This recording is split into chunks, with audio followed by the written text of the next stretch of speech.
Good morning out there in video land. This is Mark. It's about 5 a.m., not quite 5 a.m. this morning in San Jose, California. And I might be able to tell you, if I could find my cell phone, I would tell you what day it is. I think it's Tuesday, May 22nd, 2012. Yeah, something like that. Alright, so we're on page 44 of the workbook, event 12 called Reframing. And by the way, there is at the end of the workbook an order sheet for getting the workbook as a PDF, or getting hard copies of the workbook, getting email coaching, or getting phone coaching, or getting three-dimensional coaching, or having us come out and lead the seminar. Sometimes it's only one of us because the other one is on business somewhere, some other business. So those things will all be at the back of your book. And let me see what else. And I can go over those later too, maybe after the epilogue or something. Okay, so Event 12, Reframing, and the quote at the top of the page is, "I am learning new ways to achieve my goals," which is pretty cool, right? Glenn is slowly learning, step by step, baby step by baby step. We discover something here. When people are successful, it is because they reframe or rethink their approach when something gets in the way. Instead of being stopped, they become energized. Instead of losing interest, their interest and determination in their goal increases. And I do this myself. Some of the things in this book I've changed. There was one place where Glenn got a cold and he decided to exercise at home, and I suggested to you guys just take a couple days off, and that's probably not popular with goal achieving trainers, but I think it's okay to do it sometimes. But in this one, I do get fascinated when something gets stopped. I get interested, and I look to see what didn't work or what's not working, what could be a temporary workaround fix while I look for a permanent fix, that kind of thing. So alright, and I'm trying to keep my voice down because there's people asleep in the building I'm in front of and stuff like that, not because the cars out here care how loud I speak. So one of the homework things on this page 44 is list some ways you get stuck when reaching your goal. And it is interesting to know what they are, and if you know some of them now, write them down.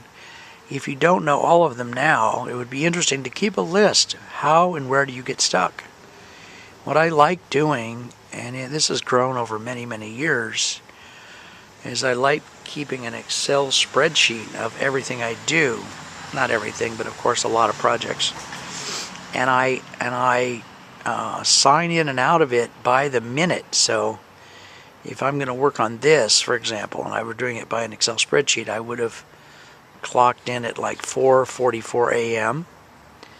and then when I finished a clip or finished all the clips, I would clock out. Maybe it would be 5:33 or something, and that helps me be in a mode and a modality and a methodology in which I notice what's going on more carefully. And so when I get stuck, it's all right there. It's all there on paper. I got stuck. Here's why I think I got stuck. I'm already paying attention much better than I would have been by virtue of keeping that Excel spreadsheet. So that's one way to do it, but there's lots of ways, and that is one of the ways.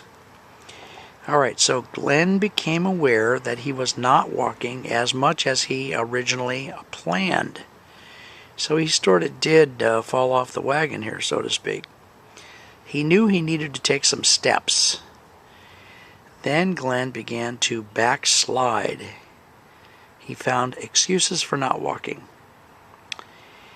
Okay, and then it says number 1, which means there's probably more of this on the next page here. So let's keep going a little bit. We're at 5 minutes on the clip, but let's go a little bit farther. His wife and friends stopped encouraging him because he stopped walking. Glenn asked himself, do I still want their support? If yes, I need to reaffirm that with them. He went back and reviewed his agreements with his wife and his friend Alan. So that's good that he was able to do that. If he was not able to do that, what I would do, because I've been stuck so bad I can't go back and ask people to help me reaffirm, I might just talk to a different friend and say, okay, here's what I notice. I'm stuck, and I also notice that I don't have the courage or I'm ashamed or bashful about going back and asking these two people to help re-up my agreement. And if I just talk to someone about it, they don't have to do something. They don't have to become a new buddy and a new goal necessarily. Sometimes when I just talk about it, it clears up. And that really does happen for me quite frequently. That's why I'm bringing it up as a way to do things. Okay, then it says, once you are experienced with making power winning, this will become part of your negotiating the original agreement. So, you're learning something which might even be in the advanced manual, I'm not sure. What happens if an agreement falls through? What's the procedure? What's the protocol? So you can build into your original agreement a set of procedures as to what to do if the agreement falls through, if you don't keep your agreement for a certain number of days, so that it's more automatic and everyone recognizes, okay, now we follow this other protocol, this other system, this other set of rules. Alright guys, that's page 44. I think there's probably more to this one on 45, I'm not sure, but I'll see you in a little bit.